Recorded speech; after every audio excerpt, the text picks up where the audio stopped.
Preston. Welcome to the Spiritual Nomad podcast. Thanks for jumping on with me. I just appreciate just the opportunity to dialogue with you and I guess share my story, share my heart, and just like you said before we started recording, just this space we are currently in, I think as a society and as a culture, really lends itself to hopefully some, deconstruction, some awakening, some enlightenment. That's really my hope. Yeah.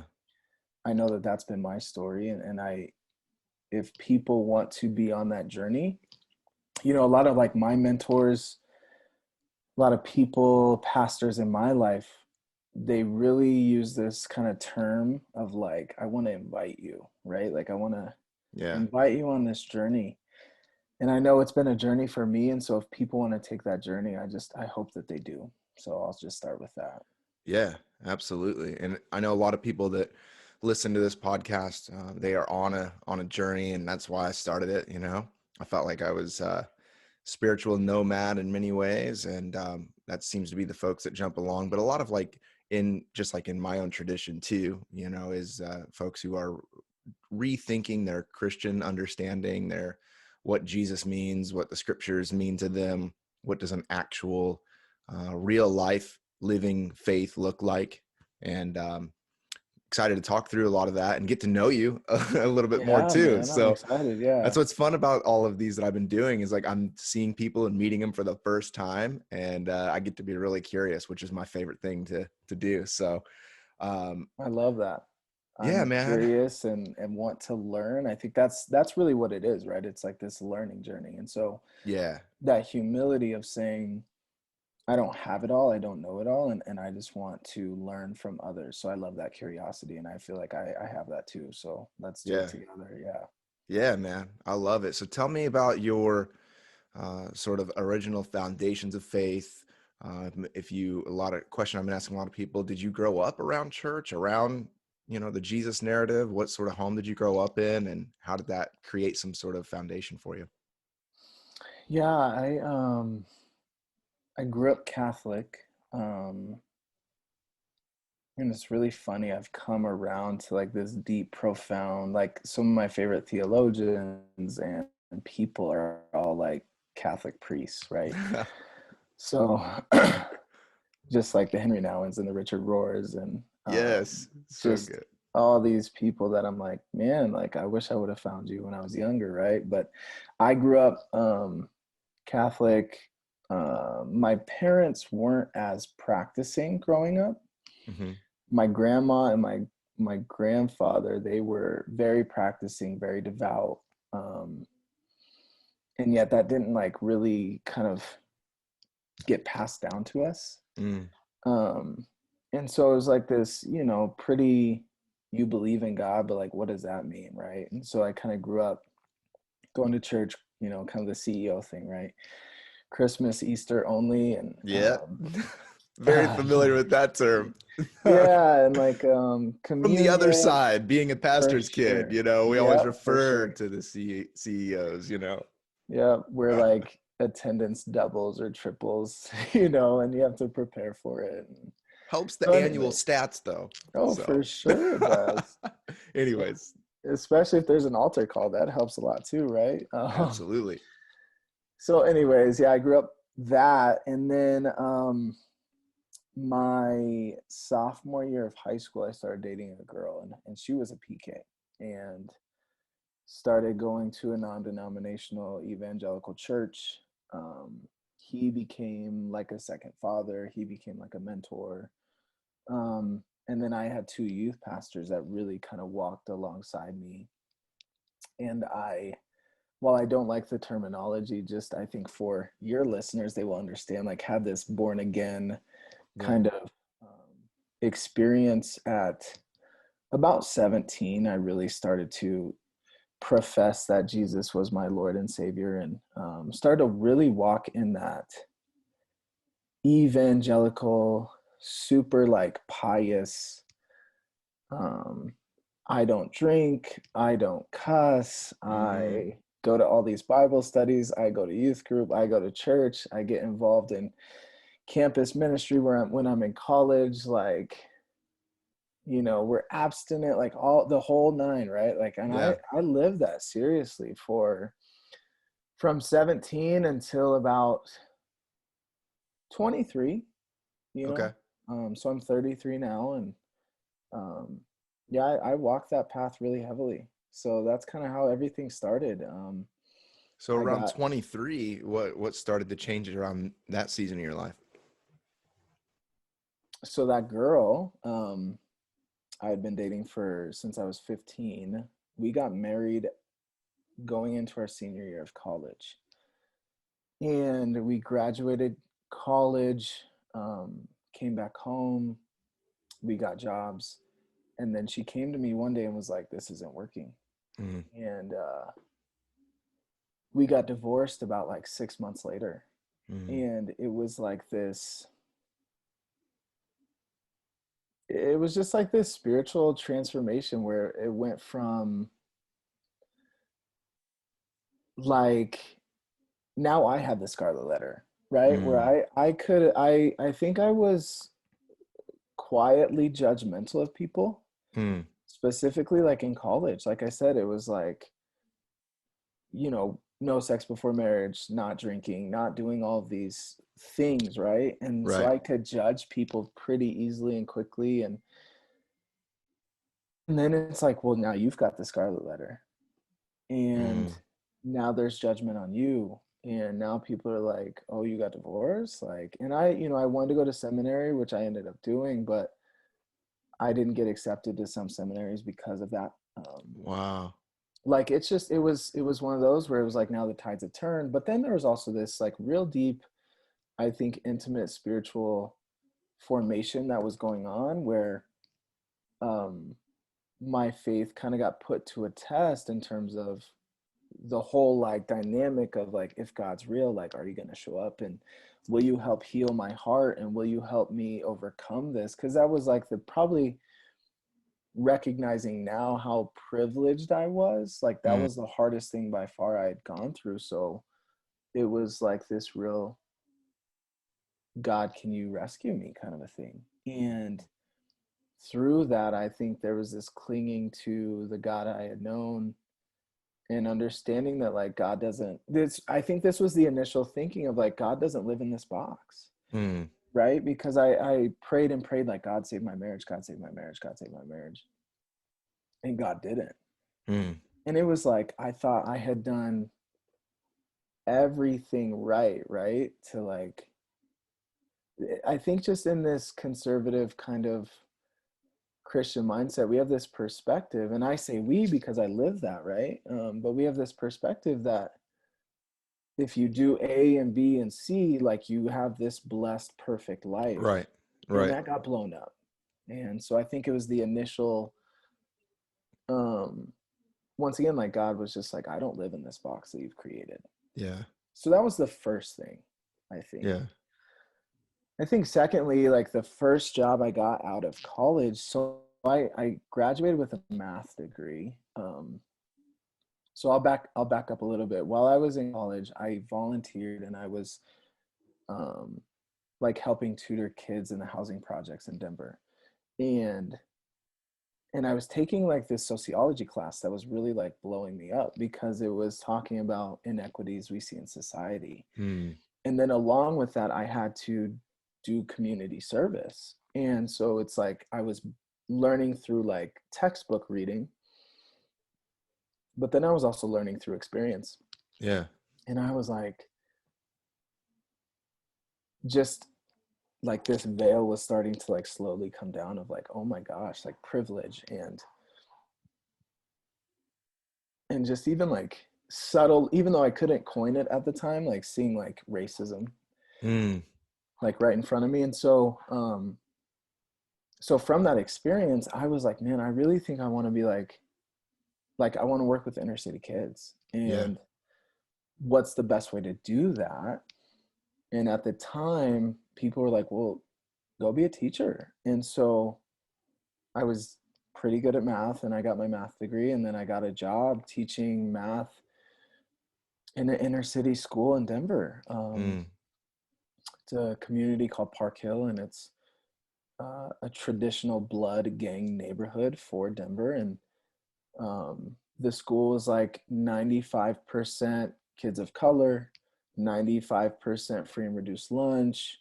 Um, and a lot of the families, like, they had gang ties, and I loved it. Like, I fell deeply in love with the community and the young mm, people, um, which kind of sent me down this path of like, I love you as this young person that I'm teaching, but I love you more than just like this math that I'm teaching. yeah.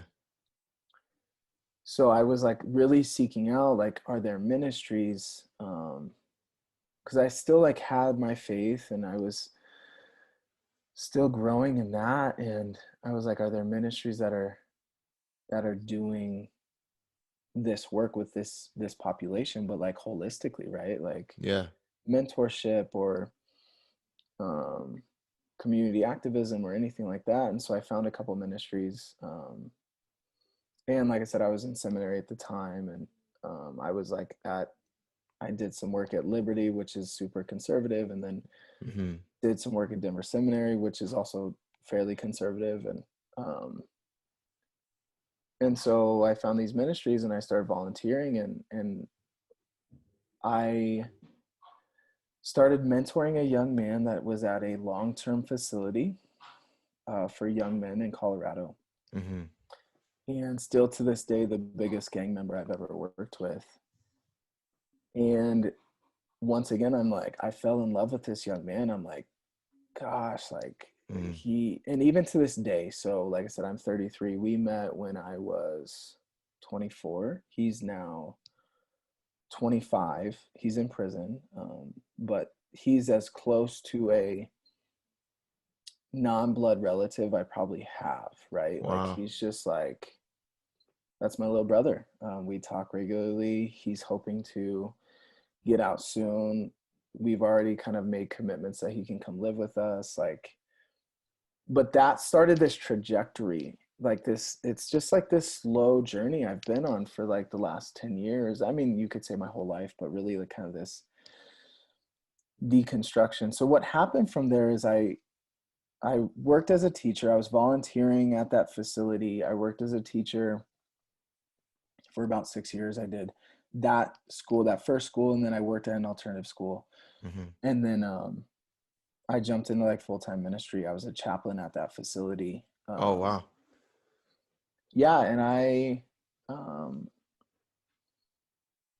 I just met kid after kid, and so that's the longest term facility in the state for boys. So like this is kind of their last chance before prison. Like they've Wow. kind of been through all these other like group homes or these other programs, or like they've done probation, and this was like, all right, nope, we're gonna send you here.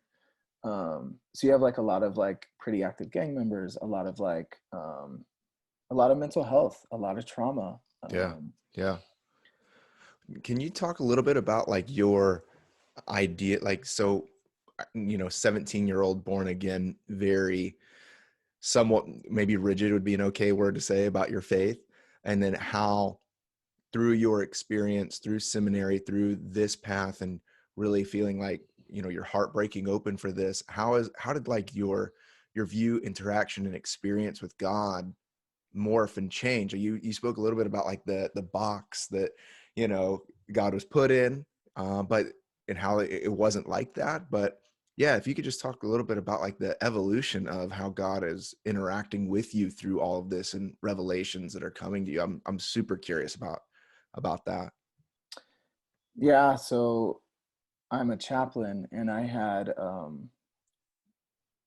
multiple experiences where young men would come to me and they would say like, yo, like, I appreciate you, like, why do you do this? And I would say, do you really want to know? And they were like, yeah. And I was like, well, to be honest, like, I do this because of Jesus. And they would say like, F Jesus.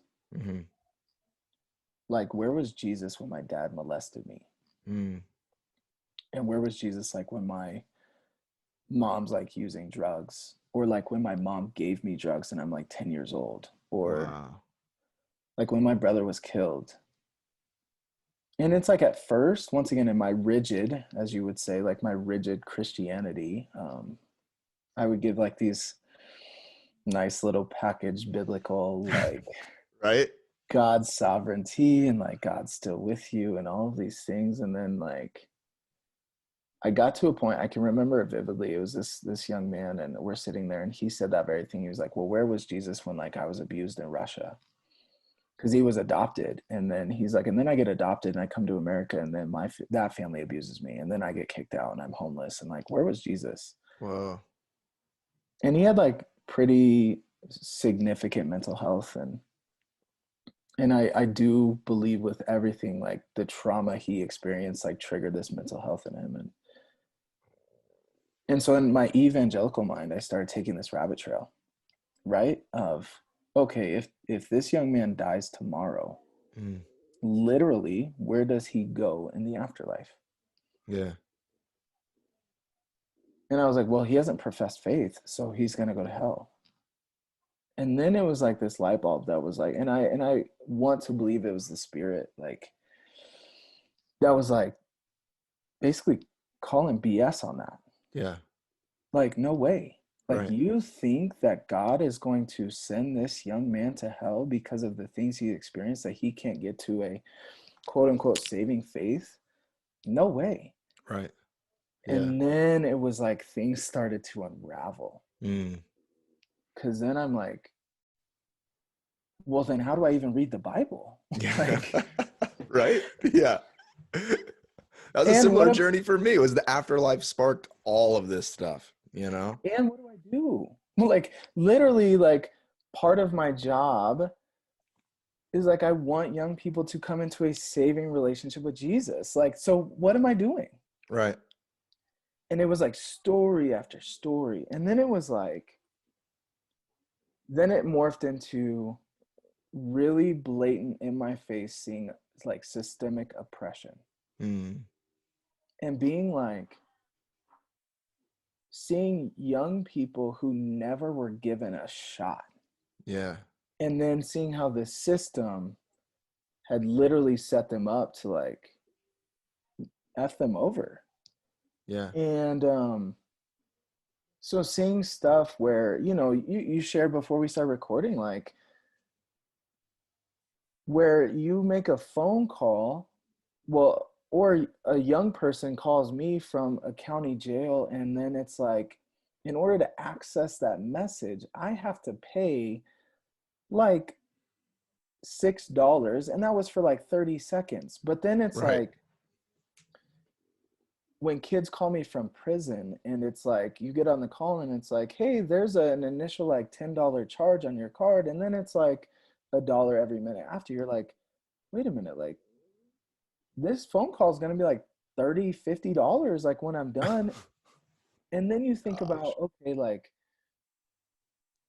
okay, who are the parents that are talking to their children, Mm. and knowing the communities they come from, and knowing like the struggles that they go through, and thinking through like, okay, well, that mom, she's a single mom, and maybe the son or the husband was like another form of income, right? And now the income is gone, so now Mm. she's working more, and then we're asking her to pay to talk to her son or daughter, and not just pay like $1. Like, we're saying, this might be upwards of $100 to $200 a month.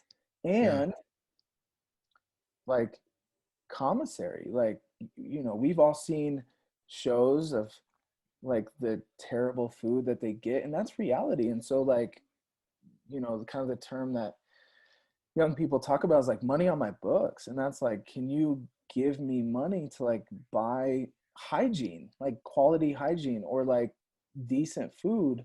Well, that food or that hygiene's upcharged. Wow. So anyways, all that, like, I started to see these like legitimate systems in how people were making profit, Mm. and how the communities my young people came from are the direct communities that were products of like redlining Yeah. and over policing and war on drugs and like crack and like literally seeing like the connection between racism, oppression, and now like where my young people are. Yeah. So then I'm like, then spiritually I'm thinking, not only do I think about heaven and hell, I'm thinking about like, well, did God like intend for me to be blessed and them not to be blessed? Mm, That doesn't make sense. right. And then I was sitting in a staff meeting and we were talking about just like how prayers had been answered, and it was specifically for like a community that's in Denver that's much more privileged, and um in that time, this was a couple years ago, my good friend Amy Williams, she does like a lot of gang intervention work out in Chicago, and she posted that, like over the weekend like 50 people were shot. Mm, And I'm like thinking in my head, like, don't you think people are praying, like desperately on their knees, constantly praying to see violence stop in Chicago? mm, And it's not. yeah. So then that took me down another rabbit trail of like, okay, well, then what does that mean about God? Like, does God care more for these people than these people? Can't Mm, believe that. right. And that's contradictory to the message that you hear in every evangelical church. If God loves everyone, then how is it that it's apparently he doesn't, you know? It's For God so literally loved the world. Yep. right that he gave that whoso, and it's like those whosoever's who believe in him. You want to talk about real faith, you go to harder neighborhoods. I mean, that's just the fact, like whenever I was on staff at a church up the street in Oceanside, and wonderful people there, and we did a lot of work just by proximity. It was in more of a gang affiliated neighborhood, and we had a lot of homeless folks and everything. And you don't know the faith of those people until you're actually with them, unlocking the food pantry after hours to get them food, because this is it for them, you know what I Yeah. mean? Yeah. And it's like, Yeah. you want to talk about people who My dude, son's I, coming I got in. I got two kids, so I totally get it, man. But like, when we want to talk about like, oh well, you just need to have faith and God will bless you and do all of Yeah. these things. It's like, you want to talk about real faith. These lower income neighborhoods and things, they have faith. Why are they not? And I think that was the thing for me, is like with you, is, well, there's different systems here. This has nothing to do with necessarily God's love, compassion, or anything. This has a lot to do with, if there is a fall of man or sin, we're the perpetuators of that in this moment. We are the antichrist in many of these people's lives. Now what do I do with that theologically? And you're right, staff meetings and more suburban areas just don't have as much, I don't know if it's as much tolerance for it, but it's also just lack of perspective, I think, in a lot of ways too. um, but anyways, yeah, so you talk about that, like, am I really led to believe that God cares about me or loves me more than this person? No. And it's not predicated on my faith. you know um Yep. Takes a Yep. lot more faith in those folks. So anyways, um so when talk to me more about that staff meeting and what that was like, and to pick back up where you were. Yeah. So I think I had this crisis where I was like, this isn't working. I didn't share that. Yeah.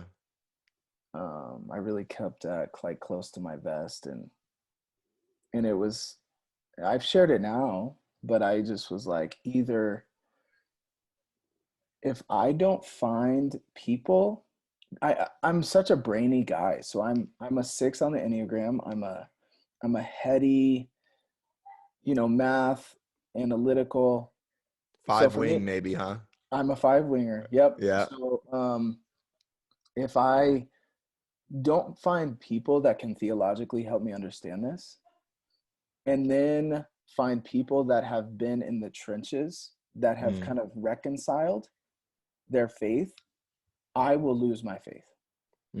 Yeah. And so I really truly believe, the cool thing through all of this for me personally, once again, like I've seen the Spirit, Hmm. whatever other people want to equate that with, I've seen the Spirit move in my life. Um, but all that to say, like, I had mentors that were like, hey, yo, like, I get it.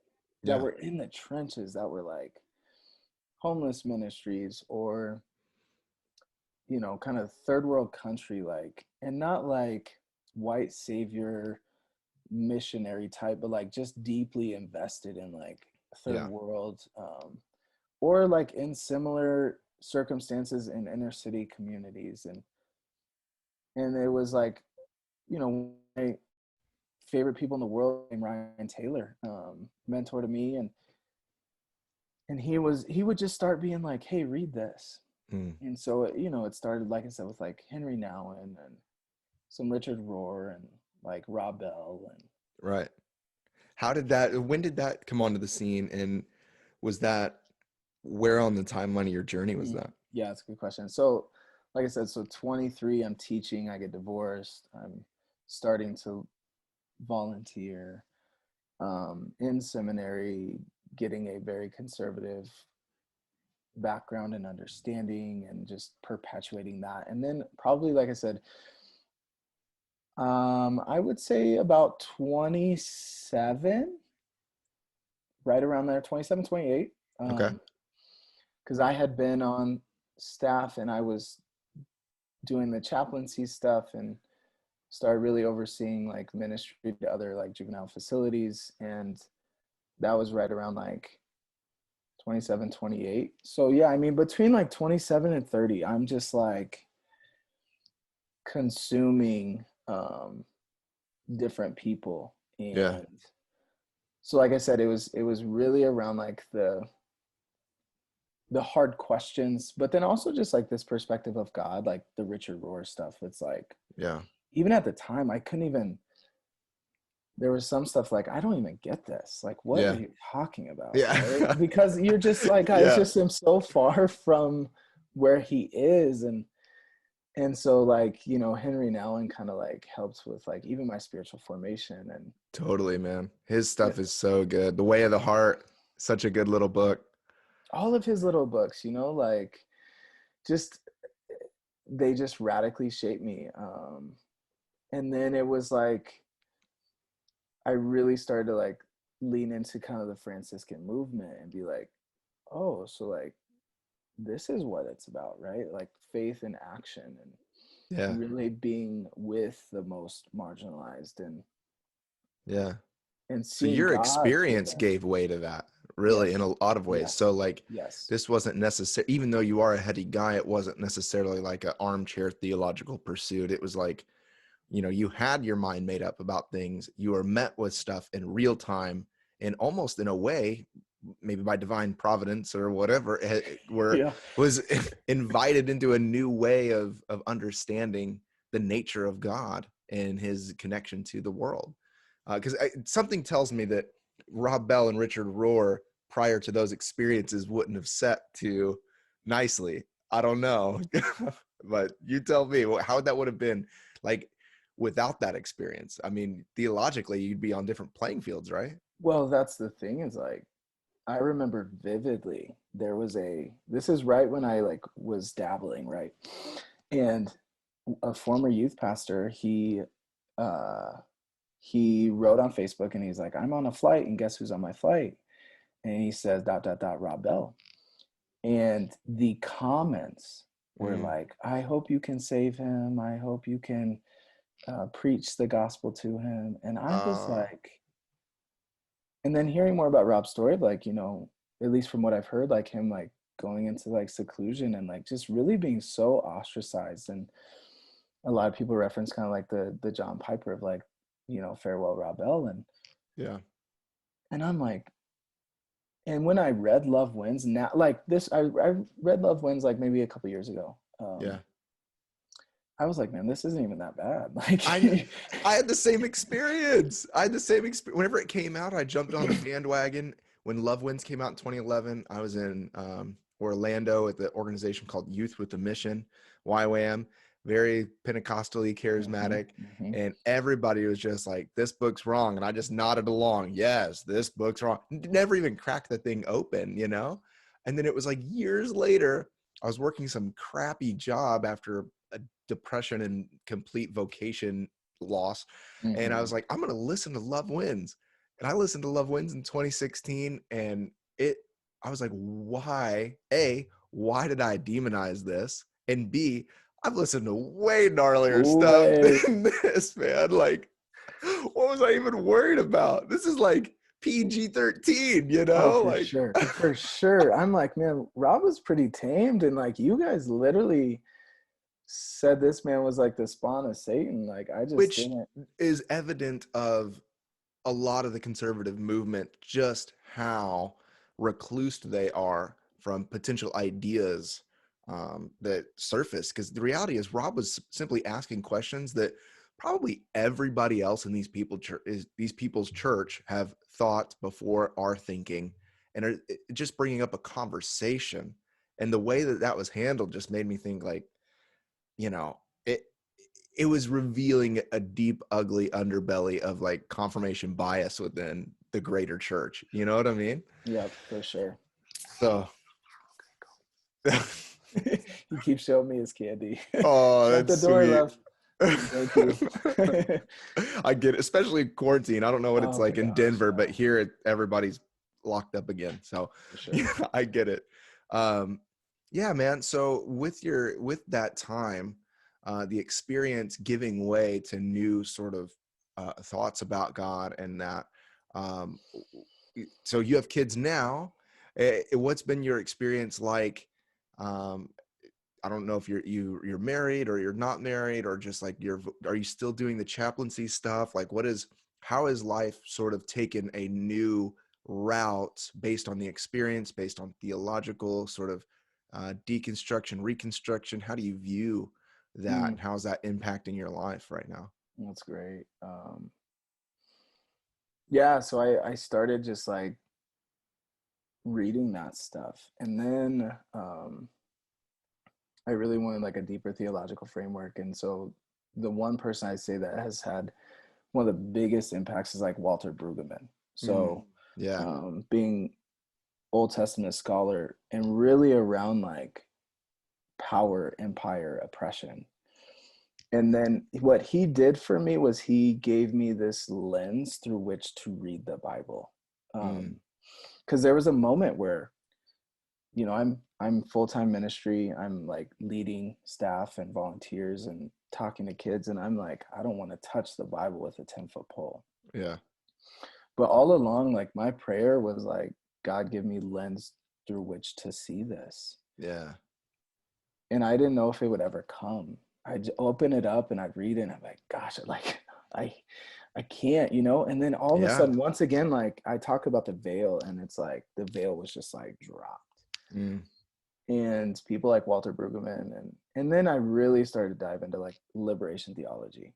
yeah, Because for me, it was around like, once again, who is in the context of oppressed people, people facing oppression and trauma and systemic racism, and yet they have a view of God that's like honoring and empowering and liberating. And I just like, and I don't know like kind of the subsequent steps, but I just, you know, then I started, like I said, get into kind of this liberation theology, post-colonial stuff, and I yeah, was like, this is it. And I, you know, I still think I don't have all my answers, right? I'm still almost like in this quote unquote deconstruction or even reconstruction of, you know, kind of yeah, Richard Rohr says like order, disorder, reorder.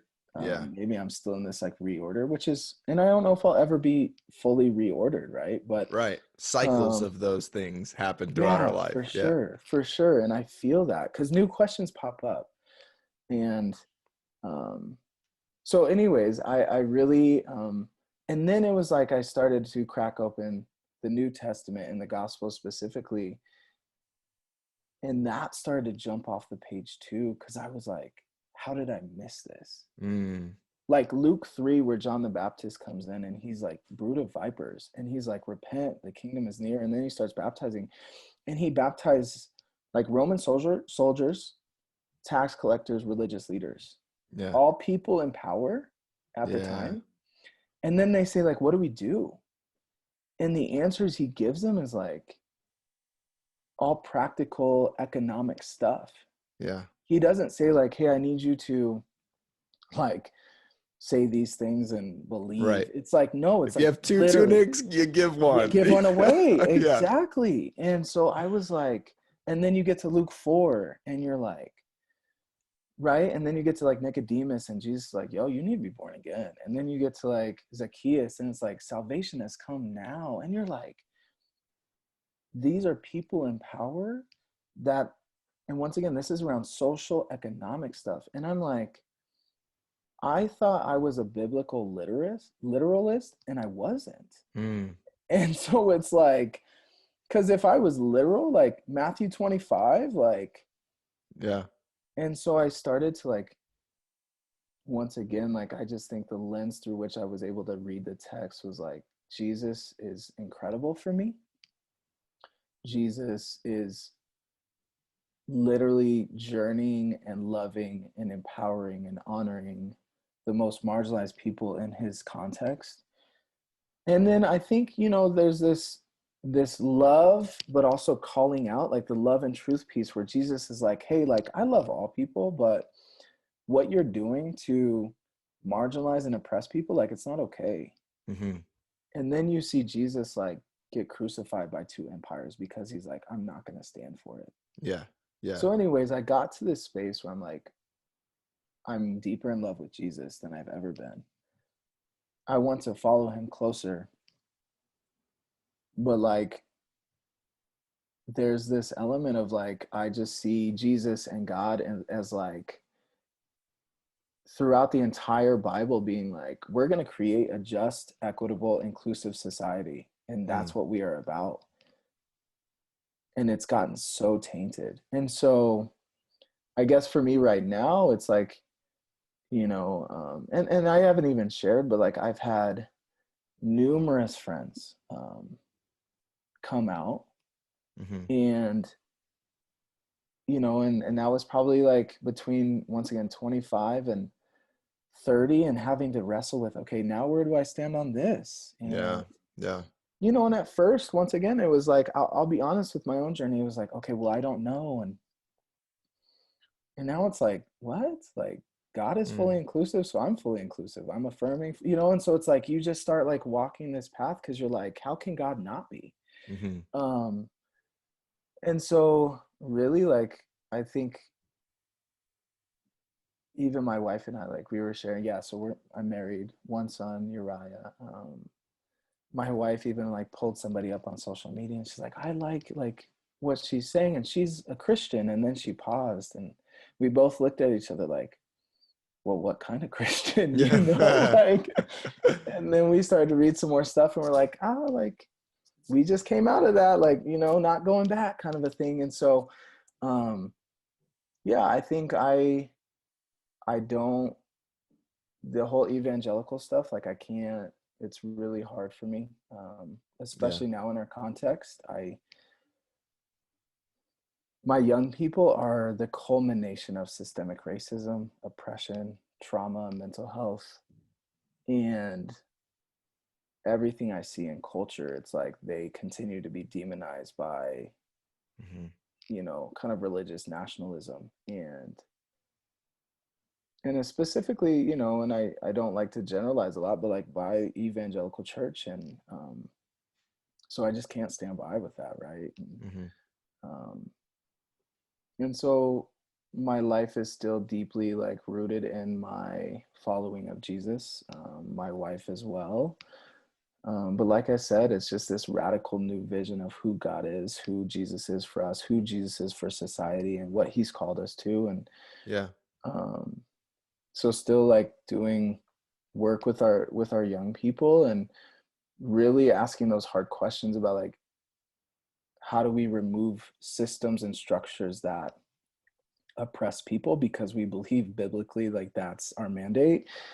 And like for instance, I met with a young man and he just got out of prison, and very active gang member, and he's like, Preston, like I just want to do well. Like I just want to do well. Like I want to like change my life, right? And I'm like, all right, bro, like is there any way I can help or come alongside you? Like, is there anything I can do? And he's like, well, first off, I need a job, which is typically every one of Yeah. their answers. And then he pulls up his pant leg and he's like, I got to pay $350 a month for this ankle monitor. And I'm like, so young man has a felony, multiple felonies, just gets out of prison, known gang member. You give him an ankle monitor, but then you're like, yo, you got to pay for it. I never knew that people had to pay for that. Yeah. And like a lot of times, like people have to pay for like them being incarcerated, right? Like they'll have to pay restitution when they get out. They have to pay for like their fees, their court fees. Like, um, I had another young man, quick story. He, very active gang member. He gets out of jail. He's on probation in one county. So like the stipulations you have for probation, like they can be lenient or they can be pretty intensive, but like pretty standard is like you have to do UAs. Mm-hmm. You have to meet with your PO. You have to have a full-time job. So he gets out. Well, the gang unit, because he was so active, like the gang unit was like harassing him like daily. Like he'd get home and they'd be like, where were you? And they'd ask people that dropped him off, like, what were you guys doing? And so his car gets stolen. It gets in an accident. There's nobody at the scene. Well, they assume it's him. So they lock him up. And he's like, I wasn't there. Like, and you don't have evidence I was there. And he kept telling me, he would call me and write me and be like, Preston, like I didn't do this. Well, he couldn't bond himself out because he had a probation hold. Mm. Well, he has 2 kids. So he's not being able to provide for his family, but he can't get out, but he's claiming innocence. So he told me, like, I'm going to take it to trial. And that for them, like to take something to trial is a big deal because they know that the system and the cards are stacked against them, that if they go to trial, most likely, especially if they have a public defender, like they're done. Like the jury will convict them and they will get the fullness of that punishment, which is a whole other thing. That's why a lot of them take deals, and that's why DA like percentage of like, their prosecution rate is super high. That's a whole nother conversation around Mm. this. But for him, he took it to trial. 6 months later, they dismissed the case because they didn't have the evidence. 6 months. Mm. So he's not able to like provide for his family. Well, they let him out, but when they release him, they give him more probation. Mm. So they give him a gang intensive probation. And he's like, why? And they're just like, because we can, basically. Wow. So even though he's not convicted, he has 2 probations now in 2 districts. And then he has a job, and one of the probation calls him and is like, hey, if you don't get down here like and do your UA, you're going to go back to prison. And he's like, well, if I leave, I lose my job. And so then he like ends up violating probation and he goes and does prison time, and it's like, so now he has Man. more felonies, and so that's just the system. So all that to say, like, our heart is to continue to walk alongside, you know, young people facing like oppression and trauma, and which means a lot of them are justice involved, a lot of them are gang involved, and we want to empower them to be the leaders that like their communities need. And how do we do that like in an honoring and empowering way, and with justice and equity and Yeah. inclusivity and all of that. So um Yeah. yeah, man. Man, I mean, it's good stuff. It's heavy stuff. Stuff that we need to hear, and even those of us that really follow a lot of the spiritual path, sometimes we don't enter into this conversation as much. And where I was on staff, I mean, these were the conversations all the time.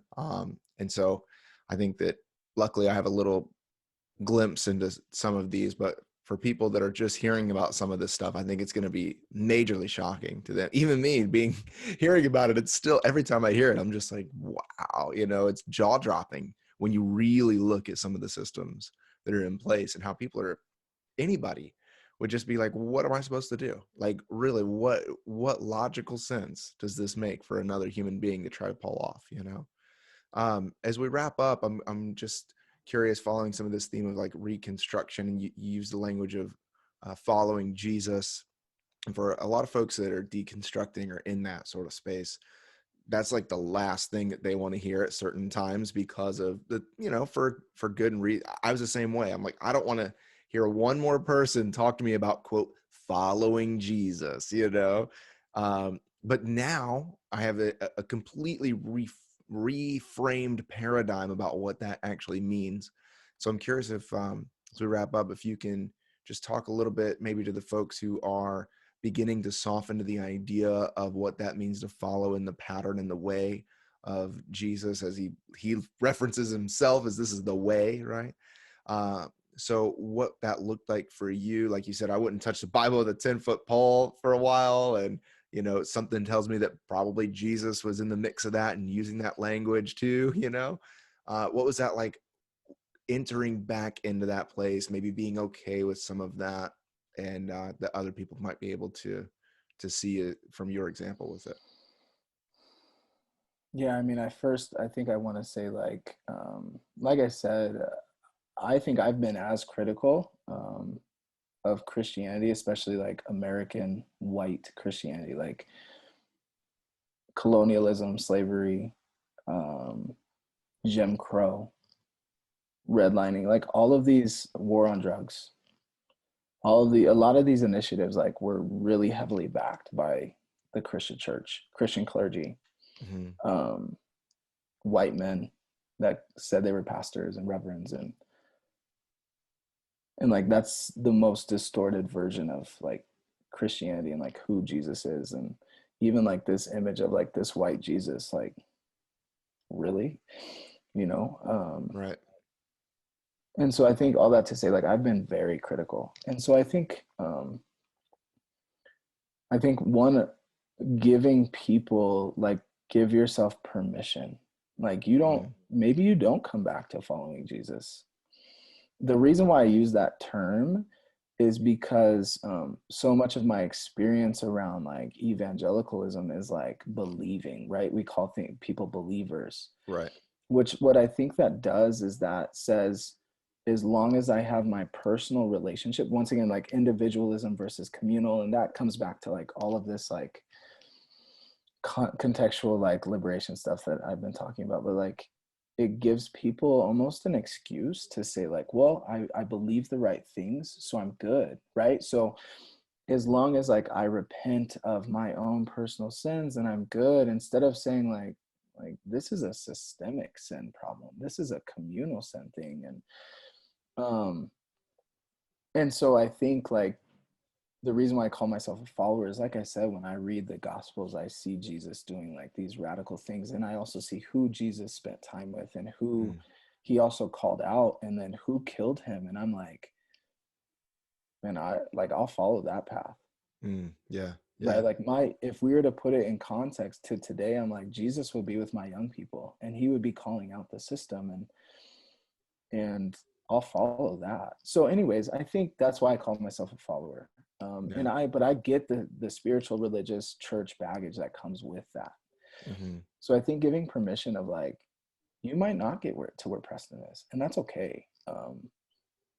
That really is okay. And I think that there are, um, like God, once again, don't put God in a box. Like God is bigger than that. And I think the people that I'm assuming that listen to your podcast, there's this deep spiritual hunger, right? Yeah. And so people are like, I don't know if I can get to that whole like, I want to crack open the Bible again, and I get it. So like, find like Rumi has been a huge. Yes.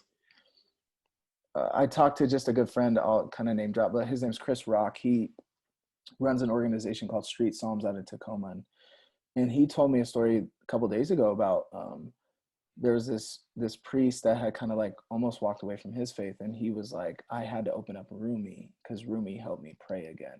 Mm, And so I think like they're like the Rumis, the Gandhis, the Dalai Lama, like there are just so many like spiritual like godfathers and godmothers, right? That are just like so inspirational, but also like help us tap into the divine, and don't be afraid of that. I think so I guess all that to say, first, my thing is like in the reconstructing or the reordering, like it might not look like Preston's, but follow God in whatever way God is calling you, wherever he or she is calling you, like follow God mm, in that spiritual awakening. yeah. So I think that's big. I also think like, really, if you are interested in reading the Bible again, it's like tap into those people that read it through a different lens. I think one of the best perspectives I was given was like, especially when we talk about like post-colonial, like decolonizing your lens, right? Do Mm-hmm. you read the Bible through a perspective of the empire, or do you read it through the perspective of the kingdom and the marginalized? Mm-hmm. And I think when you can read it from um, through the lens of those that are marginalized in the text, it just gives you a whole new perspective. Like we as America, we always want to associate like we're like Israel, Right. we're like Babylon, Mm, right? And yeah. so I just think like find those theologians or those people, the Rachel Held Evans of the world, that Yeah. give you a perspective that you're like, oh my gosh, I never saw the text like that. The Rob Bells. So I think that would be my encouragement. But I think it's just like follow the wisdom of the mystics, Yeah. as Richard Rohr would say. And I think not that Richard has everything together because he's human, but like that man, he's onto something. Yeah. So tap into him. I just think continue to seek and trust that God in whatever form is leading you, and you might not get to where Preston is, and that's okay. Yeah. But I have, and I'm deeply grateful for that. And I'm so grateful that like God has given me a new lens to which to not only see the Bible, but to see the world, and Yeah. really kind of this prophetic stream. Mm. So So good, man. yeah, So good, man. Thank you so much for coming on and for talking and sharing the stories and opening up hopefully people's eyes to another realm of life that maybe we have not experienced, yeah, and so giving us perspective from your experiences of going in and following the spirit, I think I would believe and say, into that work that you've been yeah, called to do, and yeah. sharing that with us, man. um I feel honored to be able to share my story, and like I said, if I can bring hope or clarity or um to anybody, like that's great. So yeah, yeah, yeah, man. And it's beautiful. It's God honoring work in every aspect of that language. It really is. And so I appreciate your work, and thank you for carving out an hour of time. And if is there anything that you want to plug, anything that you want to point people in the direction to, any of your work, any work that's helped you, if people want to understand more of this? yeah, I think we've got some exciting stuff just kind of brewing, and I'll keep you in the loop on that, and um, others that kind of, if they get connected with myself, I'll keep them in the loop. But I think like Homeboy Industries out in LA, Father Yeah. Greg, he's been a personal mentor. He's helped my faith, like his books, Mm, because he's deeply in that.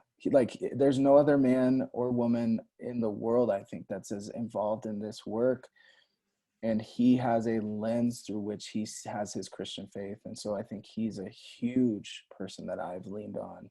mm. um, so I would lean there. We're trying to replicate everything he does, so that's what Yeah. I would have people go check him out. So Awesome. Father Greg Boyle, Homeboy Industries. Yep. Sweet, sweet, awesome, man. Thank you so much. I appreciate your time. And friends, if you have further questions or further inquiry, absolutely feel free to DM me. I'll also link your Instagram handle in the bio of this show. And so if people want to get in touch with you, is that okay if people send you a Yep. DM if they have Would love it. questions? Yep. Would love it. Awesome. Preston, Appreciate thank you you so allowing me much, on. man. Yeah.